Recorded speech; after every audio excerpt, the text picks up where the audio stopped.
Hello, I'm Cheryl Meyer, and I'm otherwise known as Cheryl M. Health Muse. And what my goal is to inspire you to lead a healthier life.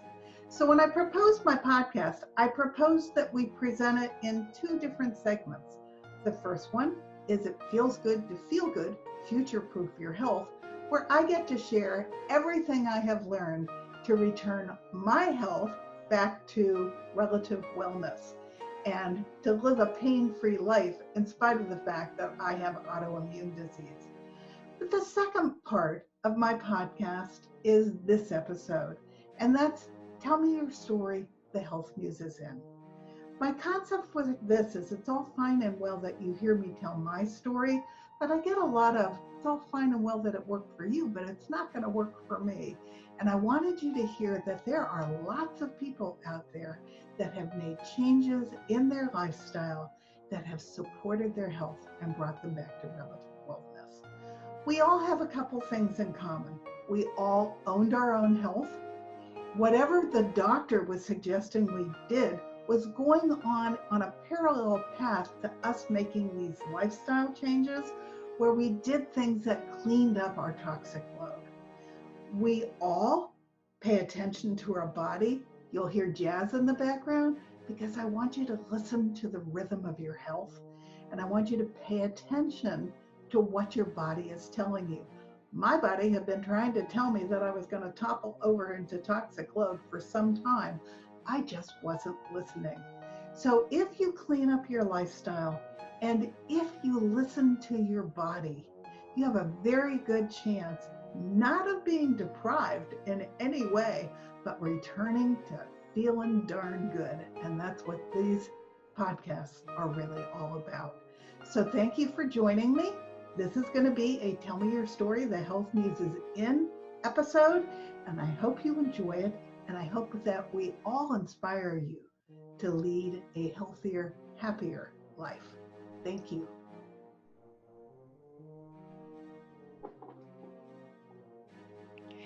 Hello, welcome to another edition of Tell Me Your Story. And our guest today is another health coach who is very involved with the toxicity in our world.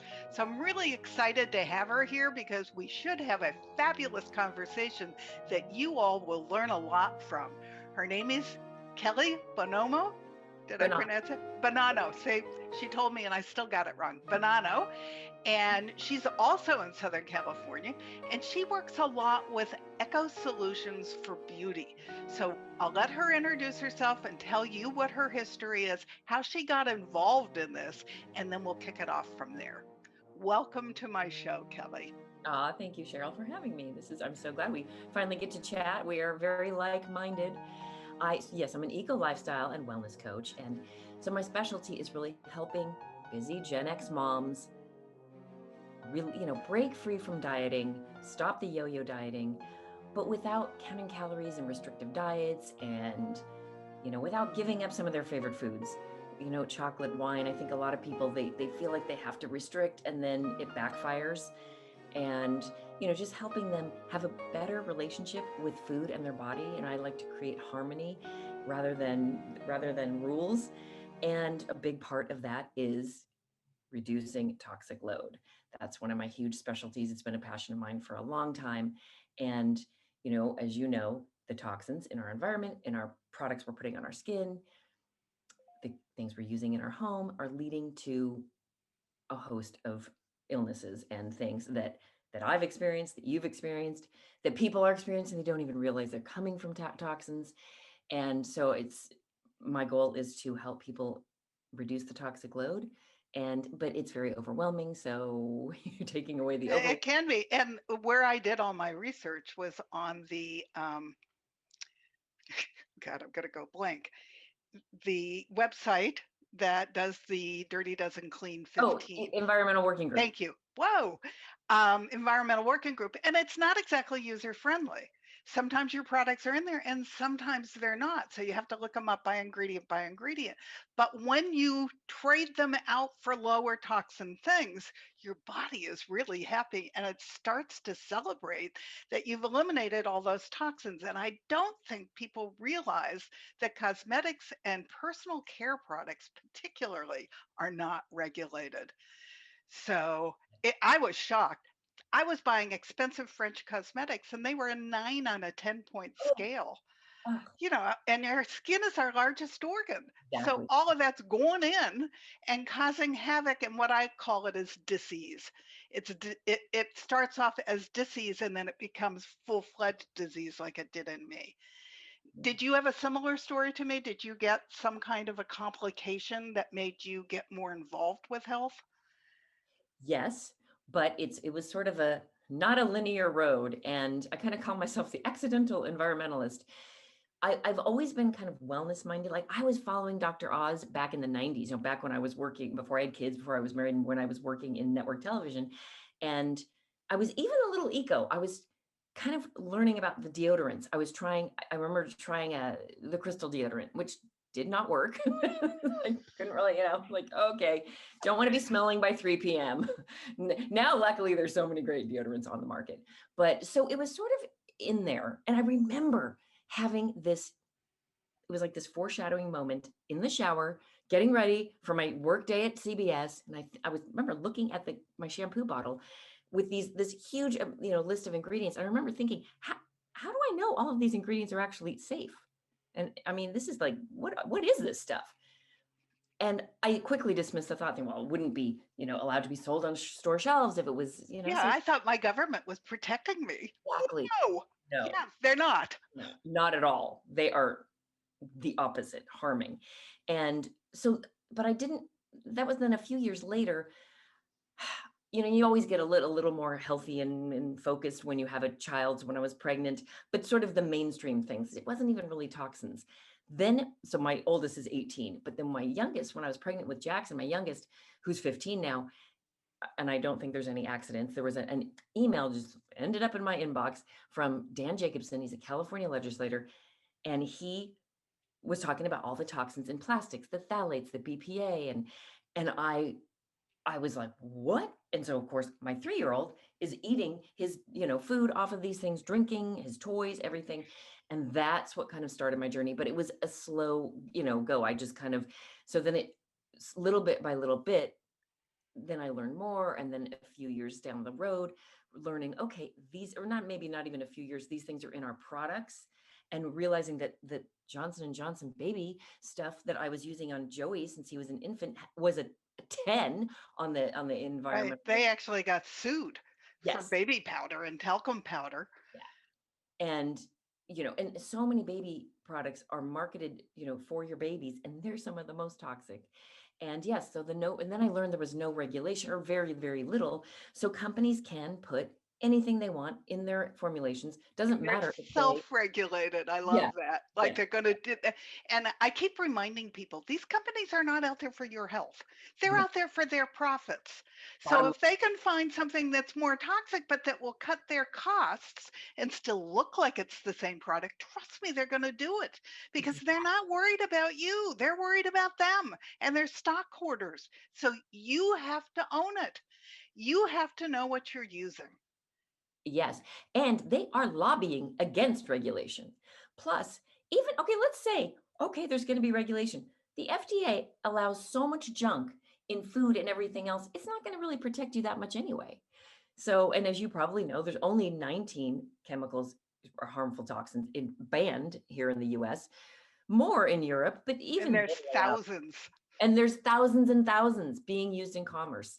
And many haven't even been tested for safety. And then many have, and they know that they're linked to cancer and autoimmune and But neurotoxicity. even when they're tested, there's one of two things going on.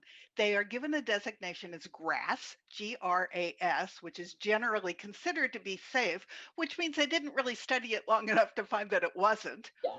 Or they're doing the study and cutting it off before they get any real results that knew it actually wasn't safe. So Right. they're shortening the time, or they're doing it in a way that they don't really, they can say that it's safe, but they really didn't follow it to its optimal conclusion, which Exactly. is enough to make you nuts. I got Exactly. really angry when I first started researching for my own health. And then I decided there was a guy that was one of our people we learned about named Howard Lyman when I was in coaching school. And he wants us all to become um, little armies of one. And I decided I was going to lead an army of one. I was going to be the first one. And then I was going to convince everybody else that they should join and be their own army so that together, the Institute for Responsible Technology says it's only a 5% shift in buying habits that will change the industry. Oh, wow. Okay. And in the 10 years I've been doing this, I actually, when I first started, I could only find one cosmetic line that was considered low toxin. And now there's lots. Yeah. So things are changing. Companies don't want to lose business. So unfortunately, they're gobbling up some of the best companies and then not Yeah. keeping them pure. So you No. have to sort of stay up with everything. But Right. there are more options now, and we are starting to make a difference little by little. Yes. And yeah, and then the other problem is the greenwashing. So that adds a whole other layer. And that's really what causes the confusion and overwhelm. And where I really have to help my clients. People will come to me and they're like, oh, I'm using clean products, and then you look at the ingredients and uh, okay, it's great. They don't have parabens and sulfates, but they have these 10 other toxins. And there's no regulation saying that they can't use the term pure, clean, all these things, and the Right. botanical. So they get you with them. I mean, I was greenwashed in the beginning. I, I fell for it, but until you really, so there's many layers. And like you were saying, there's so much education that goes on with it and so it's easy for people to just say, and bury their heads in the sand, or, well, Right. it's not really an issue because they probably don't even realize that their aches, pains, brain fog, fatigue, extra All weight, connected. they don't even realize that it's what's in their moisturizer and their eye cream and their lipstick and their eyeshadow and their deodorant. Yeah. Yeah. One interesting thing, since I now live super clean because I like not having pain and I'm not going back. I Yeah. will always have autoimmune disease, but I don't have pain. So that's huge.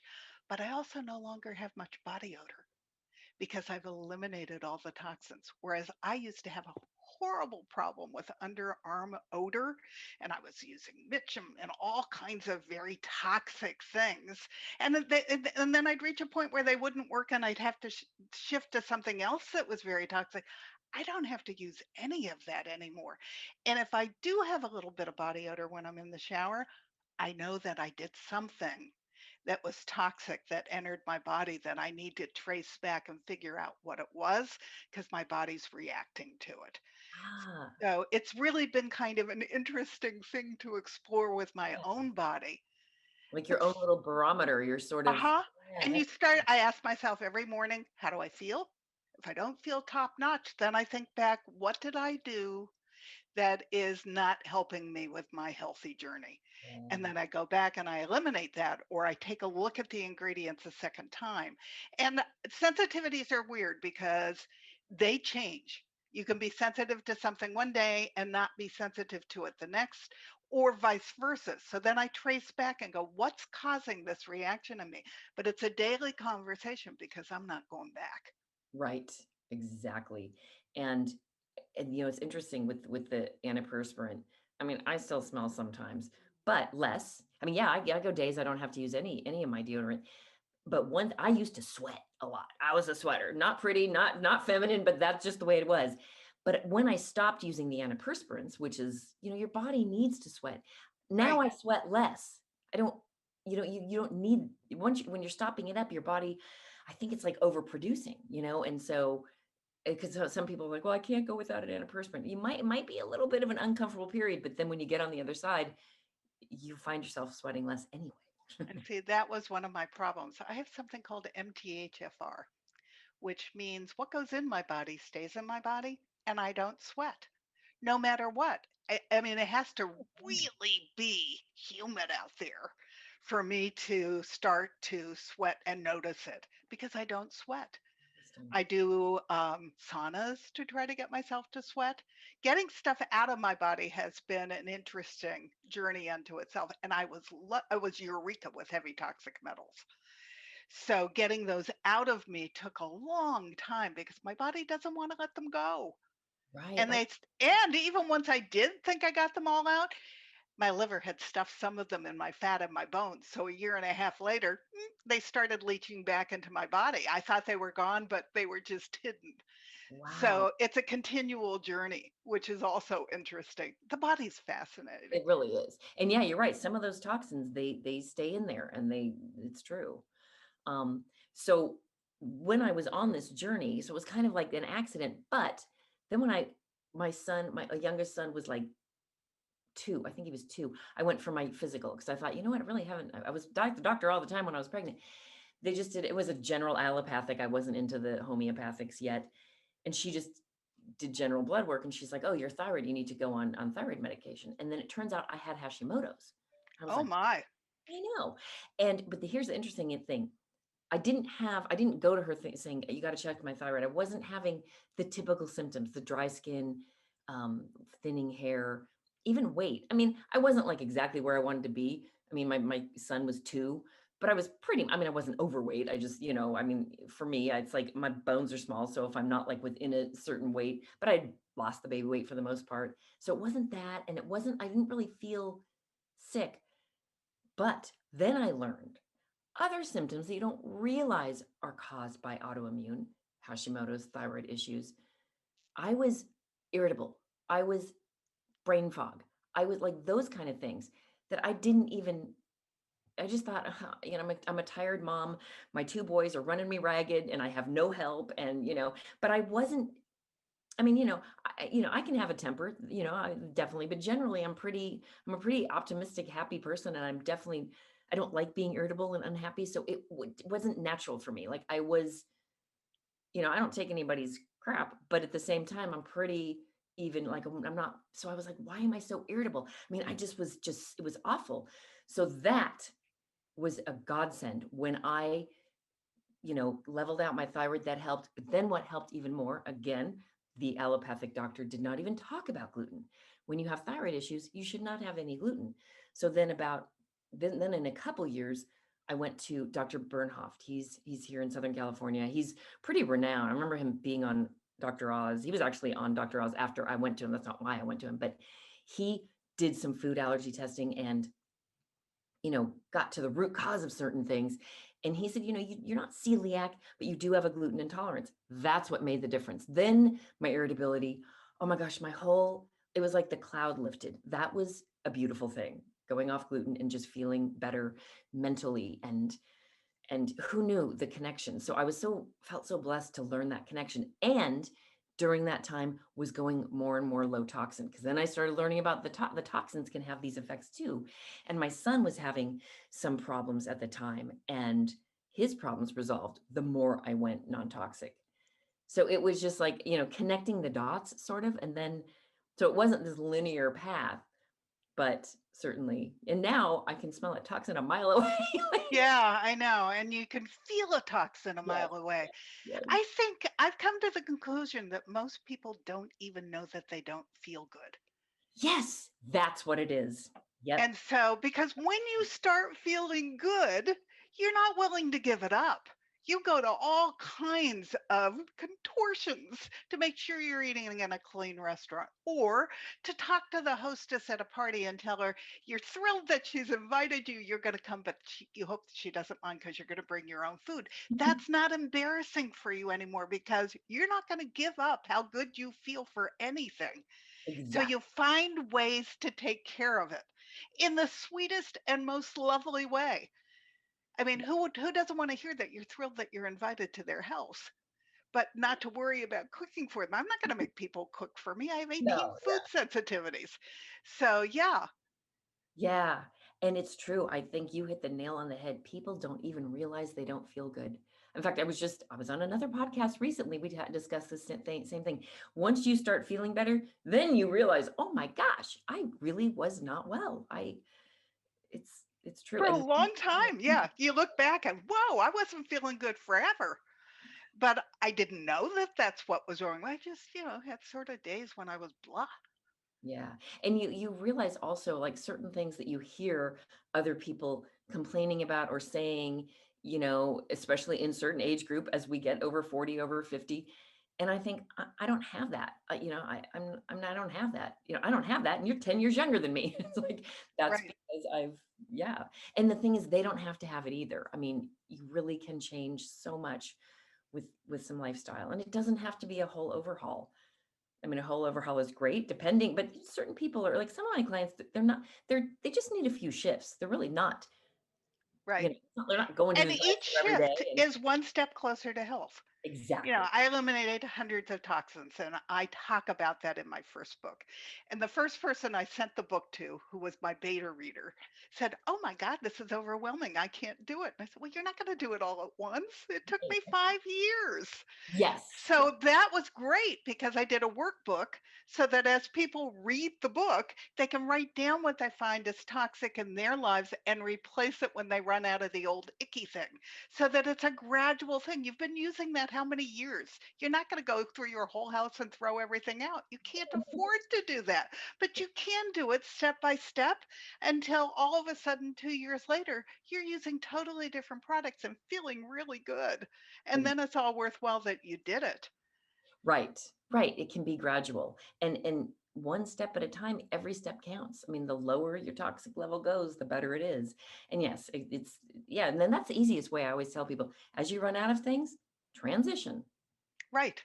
Yeah. But that's why I give them the workbook. Then they just put it in a binder and they have it at their fingertips to look up when they run out of the old thing, what they want to replace it with and try. Yes, and that's yeah, I have that kind of those kind of like worksheets or whatever, handbooks with my programs too, because it makes it easier. In fact, I'm creating some journals and like planners and workbooks, physical ones that are going to be separate for my programs that I'm going to be putting on Amazon. I personally love those things. And I think they really help people hone in on Yeah, I did one.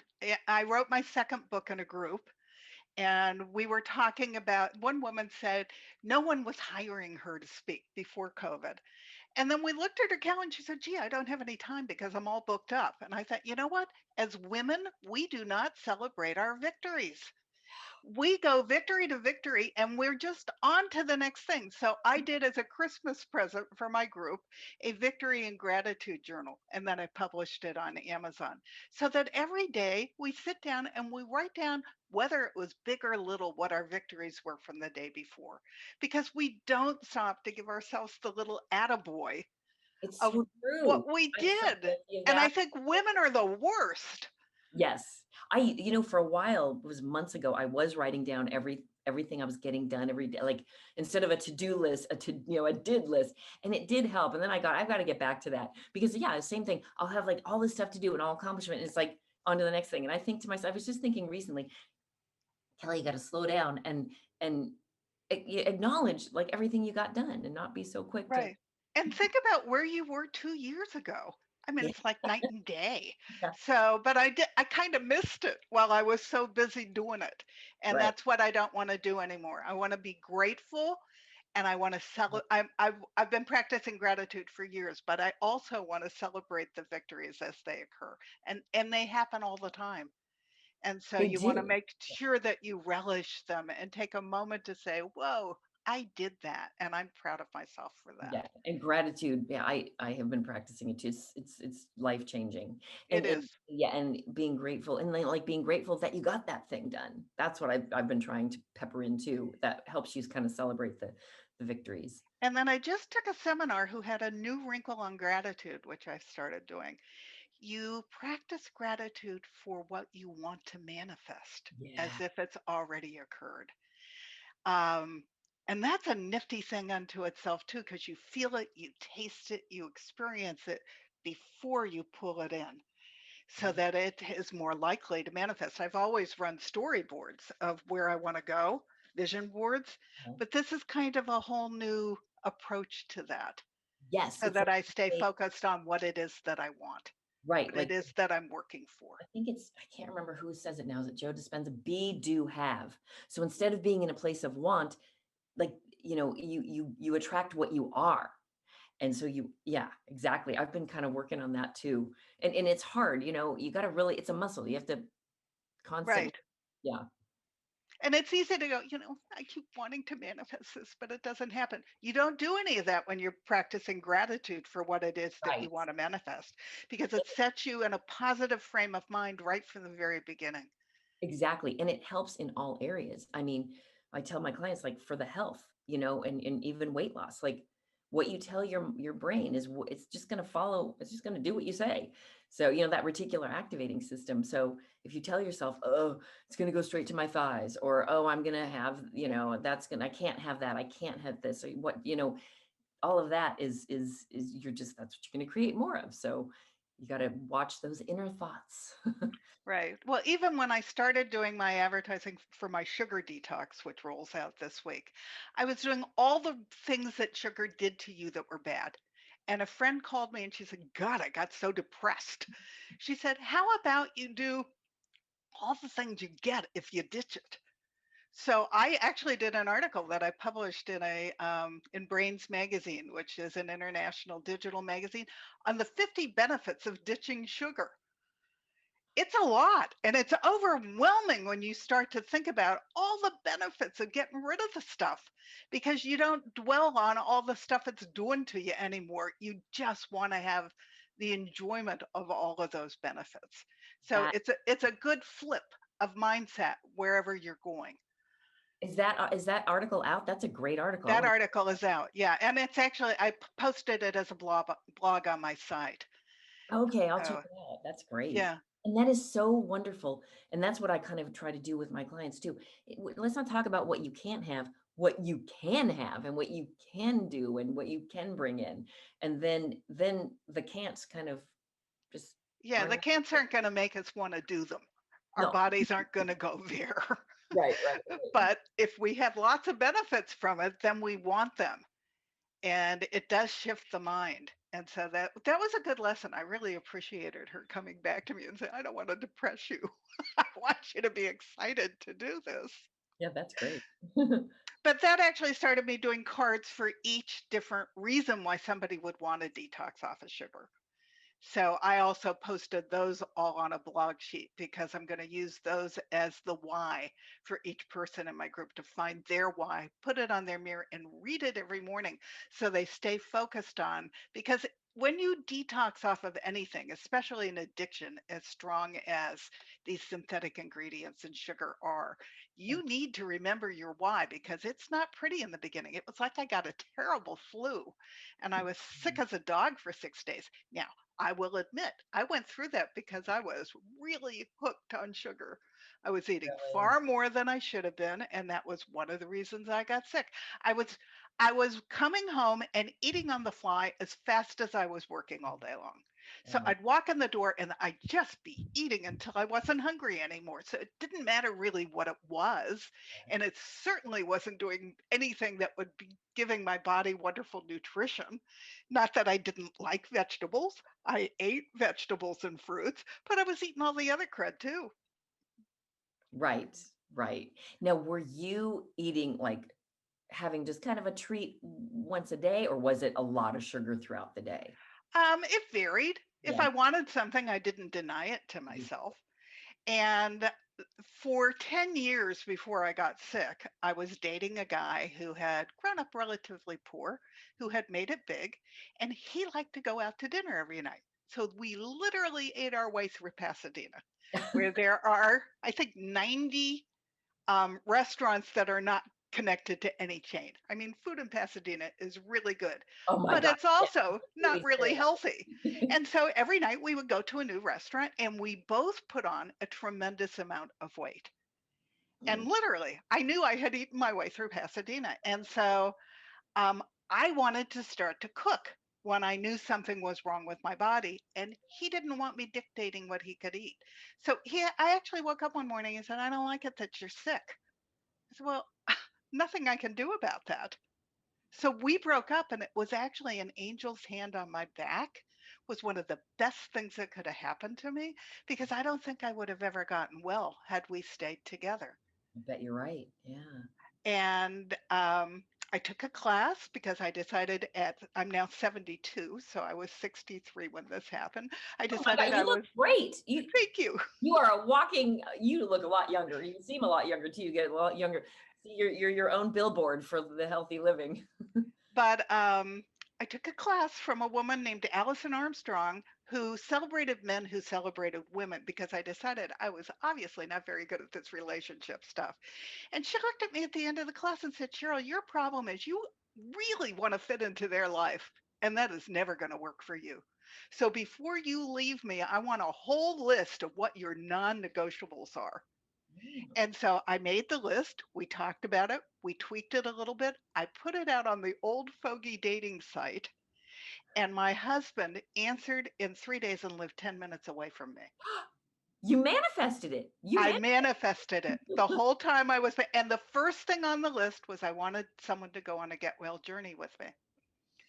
And he had just lost his wife of 42 years to cancer. And he said, I've gained a lot of weight, but if you give me a chance, I'm probably one of the nicest men you ever met. And he is. He's a statistician. He now does my producing for my podcast. He edited both of my books. He is my true partner, and he's now writing his book, and I will do the same for him. But we both, he lost, I think, 40 pounds the first year we were together. I lost 40 pounds. And since then, we've both lost more. I've now lost 60 because, and I'm not dieting, I'm just eating real food. Exactly. I don't want to be counting calories and all that stuff. I never wanted to do that stuff. I And you never don't wanted to have to. count points. Right. Yeah. When you're eating, like I say, if you're focusing on nutrient dense food, and yeah, you can live a little, it's that like 80-20 rule. You have a little wiggle room, and it all falls into place. Your weight is naturally going to fall into place. That's what whole foods do. And Right. and health, Right. there's more to it than just food, obviously, but yes. And then you don't even, it's like a non-issue. Yeah. Like it's so stressful thinking about what you should and shouldn't And eat. I beat myself up for not having willpower all those years. I'd lose a little bit and then I'd gain back a little more and then I'd lose a little bit and then I'd gain back a little more. And then we ate our way through Pasadena and that was the end of it. Had I had to lose this on a diet, it would never have happened. But losing it by eating real food, your taste buds change, everything about you changes when you're eating real food. Then it's easy. It's just the way I live. Exactly. So, and there's no more, I now have won't power. I don't want to eat that. No, I won't eat that. Get it away from me. I can go out to dinner with a whole group of women who want to eat dessert. I could care less Yeah. because there's no longer this hold on me for that sweet taste and what those will bring to me.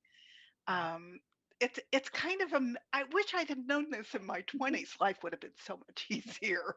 Yeah. Oh my gosh. Yes. I often say I wish I knew then what I know now, but we Yeah, all but we can't go back. So learn here our we lessons are. when we're meant to learn them. And yeah, but it's true. A lot of people, some people will say to me, "Oh God, I could never go gluten. It's awful." And I'm just like, once you feel this way, you could never go back to gluten. You just certain things that not only do I not miss, but yeah, it's like there's not even Right. like Right. fast food, whatever it is. It's like nope. Well, I used to look at fast food and think, for $1.99, could this really be real food? Ends up it's not. Yeah. But I didn't know it then. At least I was questioning it then. But yeah, no, there's nothing real about it, group. You don't want to be eating that because it's all chemicals made to taste good and to hook you to want more. Yeah. And I have, I mean, my younger son is a little more health minded, but my older one, and he played football and he works out and he will eat healthy, but he's just your typical 18-year-old. He goes through the drive and it's like, and I raised him on healthy food, but without restriction. I gave him treats. I even, so they wouldn't have that like, oh, now I'm free. I'm just going to go hog wild. Right. But I just, it's funny because I just figure, well, hopefully, your kids do what you model, not what you say necessarily. So I've, done what I can, but my parents were pretty health minded. I mean, they liked their cocktails every night and everything, but like, I don't even remember them having dessert. They worked out. They were always, pretty healthy and my mom cooked all the time and mostly, I mean, they liked meat and stuff, but mostly healthy. So they basically modeled a healthy life. except for a lot of drinking. Not that much, but But I, that was also part of their generation. totally, exactly. Yeah. But I was a junk food junkie. So my parents, I mentioned, they had me a little later in life. My brothers and sisters were teenagers. And I was an accident. They never, made me feel like an accident or anything, but it was kind of like, oh shoot, or oops. And then when I was little, I think my mom just was like, okay, look, I raised 3 kids, she did the whole thing. So she was like, fine, I was so picky, the pickiest eater. I would eat all junk. I mean, I had Pop-Tarts for breakfast. I'm not even kidding. And yeah, ding dongs, the whole thing. My friend would joke. In fact, she joked that she liked to come over to my house and have all the junk food, but my parents weren't doing it. So and here I am, this health-minded. Then of course, high school hit. And even though I was totally slim, living especially in Southern California, I was like, me and my girlfriends, all of us totally slim, but of course we're dieting, stupid. I mean, society and living in this environment. And then I realized, okay, it's not about dieting, it's about healthy food. But of course, this was an entire journey. Again, like if I knew then what I know now. But now I wouldn't, it's like, wow, even though I was such a junk food junkie, it evolved and I ended up not staying in that space. And hopefully, I think it was probably attributed to something that my parents were modeling. They weren't. Yeah, my husband, I didn't have children. That was, if I have one regret, it's that I didn't have children. My first husband decided somewhere along the way he didn't want them. But John had 2 children, so I now have 2 grandchildren. And he talks constantly about the fact that children are little pitchers. Whatever they see from you and you pour into them is what they mimic. So if you want them to eat healthy, you need to eat healthy. And that doesn't mean that they won't experiment, but they'll come back to what they saw you do. Yes, that's always. Thing, yeah. And I remember he said, this was probably 1.5 years ago. He's like, Mom, because I kind of tried to talk to him about the junk food, especially once he got his own car, he could drive anywhere he wanted. Now he's 18, he's an adult, and he said, Mom, I'm a teenage boy, and so I thought, okay, so I just figure, okay, he's a teenage boy and let him be, because I mean, we all had our unhealthy periods, and he'll come out of it, and hopefully he'll just eventually, he'll more absorb what I have been modeling. Yeah, and I'm sure when he has children, he will want to model for them as well, because you modeled. And so that will be the way he parents, because you were the example for the way he's going to parent. Really, it'll happen. So, but we don't even try to teach our kids what healthy habits are. We just let them go get whatever it is out of the freezer that's got chemicals in it, or out of the pantry that has chemicals in it. And I want to the statistic now is 54% of our children have a chronic disease. Isn't it just awful? And so, wow, I actually made a box set with both my books and turned them into Mom's Choice. And they awarded me gold for the box set, because I want to get to moms. Yeah. I want them to adopt healthier habits so that they raise healthier children. It doesn't have to be that way. Exactly. Yeah, it doesn't. And they control it. If they would start to cook and they would set the example for their children, and that doesn't mean that the kids aren't going to be eating something at school that they get from another kid that's not so healthy, but at least the majority of what they're eating, if it's coming from the mom, is going to be healthier. And that gives them a shot at life. And people aren't even aware that before they even conceive, their eating habits impact that baby when it's born. Definitely. Oh, 100%. Yeah. And, I figure the other thing is, especially the toxins, as you probably know, babies are born with over 200 toxins. And do you know they come from the father as well as from the mother? That one surprised me. Yeah. So dads out there, if you want to be a dad, you need to clean up at the same time your wife is. Yeah, and look at the child's getting all of that. Exactly. And look at how high infertility rates are. I mean, and the toxins, these toxins are messing with your endocrine system. Part of your endocrine system is your reproductive. So, I say, in fact, I've talked to OBs and whatever, and when they have fertility issues, a lot of the doctors now, even mainstream, are telling women, you got to look at the toxins. So I would love to help more people with that. I mean, luckily I was pretty health minded, and you know, back in the day, and I got healthier in my 20s and 30s and early 30s, and I was lucky to. I mean, I got pregnant both times, easily. Right. Um, do you know, I follow Tom O'Brien, Dr. Tom O'Brien. He is the gluten expert for me. He's the one Mhm. I go to when I need any kind of gluten um, Yeah. information. He got into gluten because he and his wife couldn't conceive. And it ended up, she was incredibly sensitive to gluten, which was blocking their ability to have children. So Wow. by cleaning it up, she got pregnant like that. He was Oh, stunned. So he's now the trainer at the Institute for Functional Medicine on gluten. And he's put, if anybody has a gluten issue, he's put together a whole group of practitioners who are gluten specialists who can lead you through how to adopt a diet that's gluten free, because there's all kinds of cross sensitivities, which I'm sure that you yeah, have dealt with when yeah. you're gluten sensitive. Yes. So, yeah, I mean, hormones, gluten, there are things you can do that will allow you to get pregnant that are dietary. And it's Right. amazing how well that works. So true. That don't come in a shot. Yeah. Yep. So, okay, I want you to talk about makeup because that is one of your fields of expertise.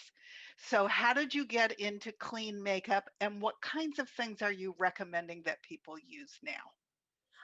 Well, I got into it because I started realizing that, okay, it's not just the stuff we're cleaning our house with. It's also these, the skincare and makeup.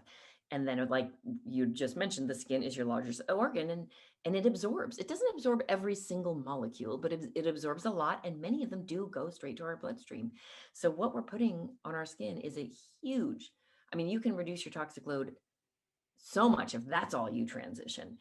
Um, and then in 2011, so I started writing, after I left CBS, and but I always kind of wanted to work, even though I had kids, but I'm just, that's how my brain works. I was always wanting to do. So I did actually a little bit of anchoring and reporting for Santa Monica. They have a small station. And then I started writing for magazines and websites. And I really love that.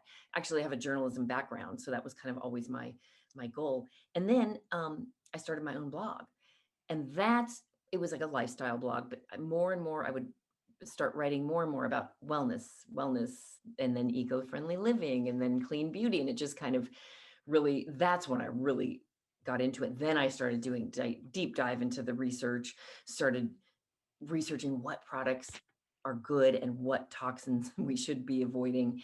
And of course, back then there was not nearly as much on the market that were not only clean but also effective as there today. It's like there's a wide array. So that just kind of was the journey there. And the more I learned, the more I researched, and that sort of unfolded. So yeah, I vetted and researched tons of clean products.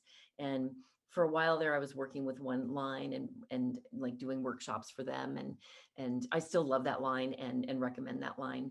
And it's not a one size fits all. That's why I have Right. plenty of I recommendations. know I have old skin, so I'm sure that what I use and what you use would be different because We, I I mean, need to everybody has cover up different. all the wrinkles and things. You look amazing. But yeah, so it's like whether you have dry skin or oily skin, or if you're acneic or prone to, rosacea, whether you have all kinds of different things. And then just different things aesthetically, like maybe you're an eyelash person or an eyeshadow person, maybe you're more of a lipstick person. So, so it's not a one size fits all. And some of my favorite lines, I love 100% Pure, and they have a lot of good makeup and skincare. And another one I love is Audacity, and Indie Lee. Anne Marie is great skincare. Alima Pure has great makeup. And a great resource. And I have these links on my site. I have it like on my site, kellybonanno.com. It's like, it says clean beauty. Then you just click that, and there's tons of recommendations. And, I put together like customized things for clients too when we work together. But there's good resources. I call them sort of the non-toxic Sephora. Credo Beauty and Folane and Safe and Chic. So these sites, basically you go on there, and then there's tons of different brands, and they are all clean. Now, Sephora is now having clean at Sephora, which is great. I applaud that. So that's good. But you still have to know your ingredients because, Yeah, and you can't necessarily trust that they say it's clean, so it is. exactly. So you have to kind of know. But at least they're offering more. But these sites are really quite clean. So those So are good resources. yeah, no, that's exciting. I actually found things that I liked, and then I did not go much beyond that. For skincare, I'm using Keys, which Oh yeah. it's a great line. I stopped using their shampoo because something happened to their ingredients and I started smelling something that I didn't. They don't use fragrance, but there was some scent behind it that I wasn't as happy with. But their skincare is fantastic because they're like a between a 0 and a 1 on Right. the EWG scale. And she started it because she had skin cancer. Ah, And when she came out the other end of that, everything bothered her. Everything. And wow. she and her, at the time, boyfriend, they've now gotten married, they quit their day jobs in Silicon Valley to create a healthy skincare line. And I use their mosquito repellent. I use their um, for cuts and things. Ah, And they do a whole Vaseline replacement line yes, that's yes. amazing. And to be able to find products like that, just because you think there's not something else out there, their Vaseline replacement line is with avocado oil. And I love them. So there's lots of different lines now popping up over the last 10 years that didn't exist when I first Yes, started exploring. absolutely. And it's interesting that you said she had skin cancer. So many of the clean lines were started by someone who had some kind of cancer health issue because then the light bulb went off and said, wait a minute, okay, what's going on? And they've discovered that the toxins have to be playing at least some kind of role, if not a huge role. So Right. that's, yeah. And it's interesting. My podcast is Clean Beauty Scene. So, it's my passion. I've been wanting to start it for so long, but I take this very holistic approach. Clean beauty is not just eliminate these toxins and use these products. It is also what we're breathing, what we're eating, what we're thinking, our stress. So it's, we talk a lot on the podcast, of course, about clean beauty and how to transition and without the overwhelm. But I also interview, and so I interview a lot of the CEOs, of clean beauty product, lines, but also wellness experts in different areas, and they all agree that you got to reduce the toxic load too. Yeah, you do.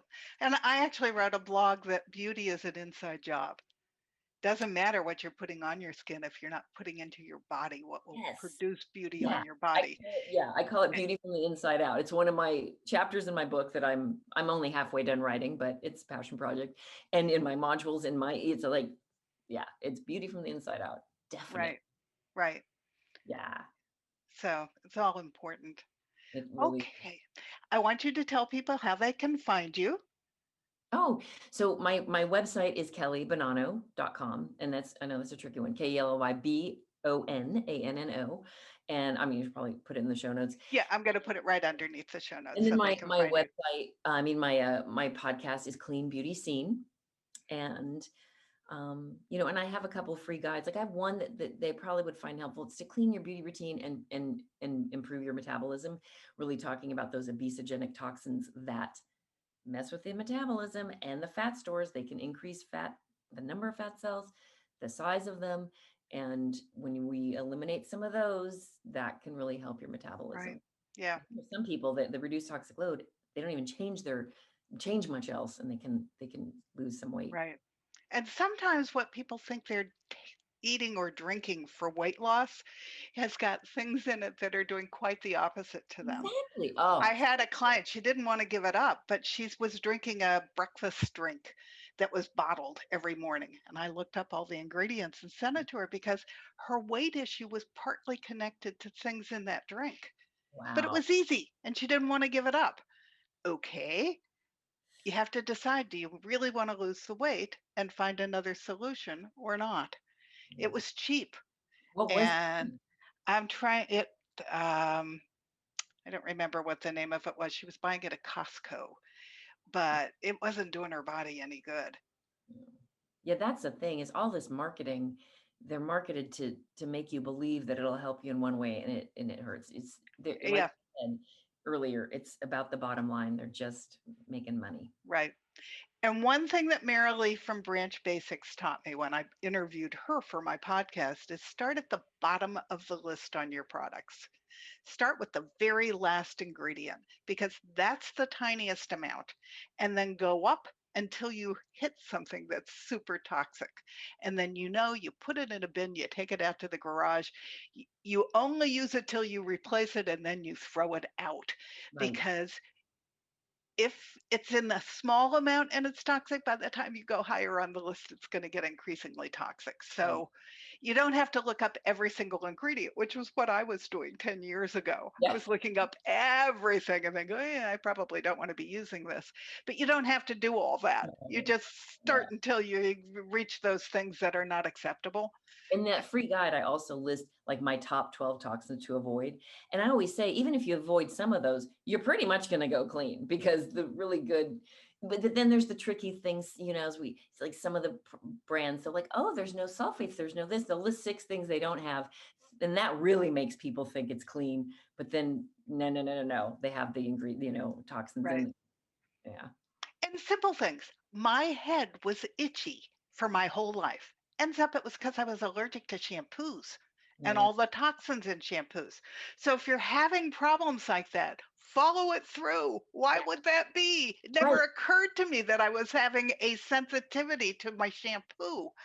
And it took a while before I found shampoos that I am not sensitive to.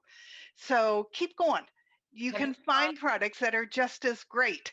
Right, right. And even if something's clean, it still might not suit you. You might have an allergy to Right. some of the clean products or an irritation or whatever. But have you tried Pura Dior? That's a great hair care line. Yeah, I just started a new one whose name I don't know, but I'm enjoying it. And it also is very low on the EWG scale. So this is called Pura Dior. It's Pura Dior. like D''OR. I have the link on my site too. Okay. I'm loving. One of my clients started like kind of getting some hair loss and started using it, and her hair is, Voila. yeah, doing great. And the other thing, people really, if you're getting itchy, dry skin, anything happening, it's usually systemic. If it then there's something going on a cellular level, and a doctor just prescribing some toxic cream is not going to get to the root cause. That's why I always say pay attention, to what's going on in your body. And you did, like the itching, eczema, rosacea, whatever it is, what's going on inside. Is causing it. So there's something systemic, typically. Yeah, I actually spoke at our local hospital, and the guy before me was a local dermatologist. And he handed out samples. So I took his samples and I took them home and I looked them all up. And I needed a dermatologist because I have a area on my face that is more sensitive. It has like little, and apparently that's fairly normal at my age. But I went to see him and I said, do you know that those products you handed out were all at best a 5 on the EWG scale? And he went, huh? He said, I really haven't studied toxicity. And I said, well, Oh, I think you need to, because you're recommending these products for people and they're going to cut, you're probably going to keep customers for a longer time, patients, but they're not good for your patients. yeah. So his eyes got like this big. But he also explained to me what was going on with my skin, that it was relatively normal and I just was feeling more in this one area. So, okay, it's still there. I'm not going to go see another doctor and have him tell No. me that. And And it's that not so actually, annoying. in sensitivities, that is normal. And as we age, like my skin's is more sensitive than it used to be too. That is a normal thing. So, It doesn't necessarily mean something's wrong. Your skin barrier, the biome just can kind of change. but just because he's a dermatologist doesn't mean that what he's giving you is Oh, clean. not at all. So, Not observing all question the toxic stuff. everything. Yes. Oh, yeah. Yep. So, Yeah. yeah, I recommend people do their own research and go back and have a robust conversation with their healthcare professional, Definitely. because their number one source of information is their pharmacy rep, their pharmaceutical rep. Exactly. So they may not know what you find out, and you're the only person really who's concerned about you. He's got 8 billion Right. customers. Exactly. And So own it. they're not trained in the toxic issue. Yeah. They get like what, 7 hours of a little bit. That's it. And so Yeah. So if I could get everybody to own their own health, I would be happy. yeah, me too. Got to be your own advocate for sure. So, okay. Thank you so much for joining me. I've had a lot of fun with this conversation. So thank you for being here. It's nice to talk to another like-minded person. Oh, I know. I love it. And the more of us on parallel lanes, the better off, because it takes 16 times for somebody to hear something before they want to adopt it. So I don't care if I'm the first or the 16th. So with both of us out there, we're getting people closer to starting to change. For all the great work you do. It's so great. We just need more people like you for sure. So, and you too. So thank you. So great fun. All of Kelly's links will be right under this on the podcast. And thank you. It's been a lot of fun to do this. Have a great rest of your week.